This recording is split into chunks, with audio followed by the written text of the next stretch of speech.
Victor Teo from Singapore, who is a political scientist and an Indo-Pacific affairs analyst. Hi there, Victor. Thanks for your time. Normally a country would do these military displays to inspire patriotism at home and to remind enemies abroad that we have the strength to counter anything you throw at us.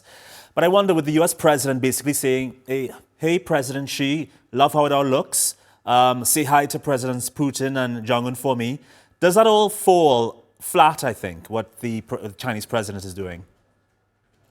Well, I think it's the U.S. president has to respond in some manner, and this is probably one of the most, but if I may say so, unprovocative way of putting things. He has gone on to say that he's good friends with President Xi after that, and he has also said that he wants to work with China. But of course, he has also to say something that is vaguely anti-China to placate his base, because he did this on the social media. So it's not unlike him. But I think he has also said that the U.S. military is the greatest military in the world following that. But I think this is a muted response, if I might say so, to what the show that China has displayed. And obviously, I think the U.S. military is very worried about the kind of weapons that is being displayed today. Interesting.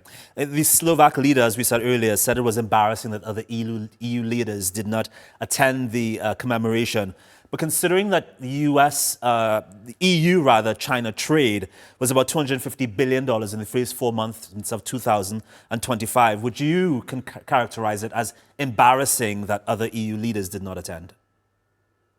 Well, this is more of a political grandstanding on both sides.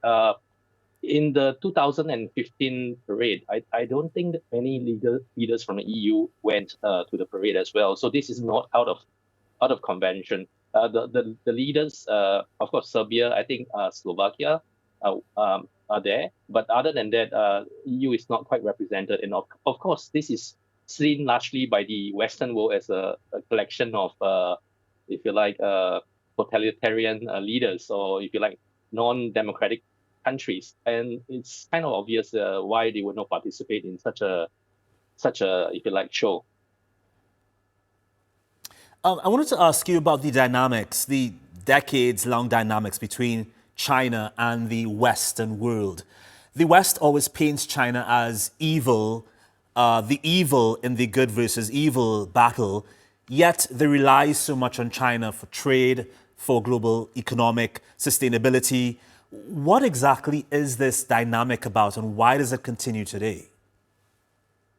Well, for one, I think both the Western countries are made up, as you well know, mostly of democracies. And there is always a question of how these political figures in these countries do this othering in order to stoke domestic nationalism and political cohesion. So this is not something new. It has gone on for a long, long time, as far back when the Cold War started.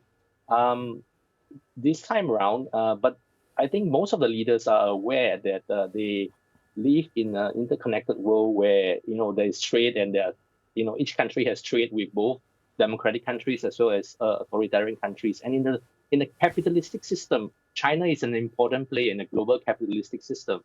And to that extent, these kind of comments is only limited to certain narrow political discourse at home.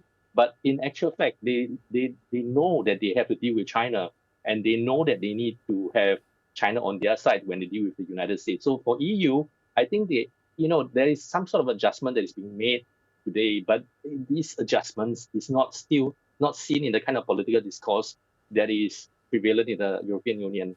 So it will take a bit of adjustments, and I think the recent actions by the United States on EU, particularly on the leveling of the tariffs, and how, as well as what the US is asking the EU to do in Ukraine, is creating a lot of, if you like, reconsiderations on how the Europeans should readjust their relations with China going forward. Political scientist Victor Teo in Singapore. Thank you, Victor. Appreciate it. Thank you.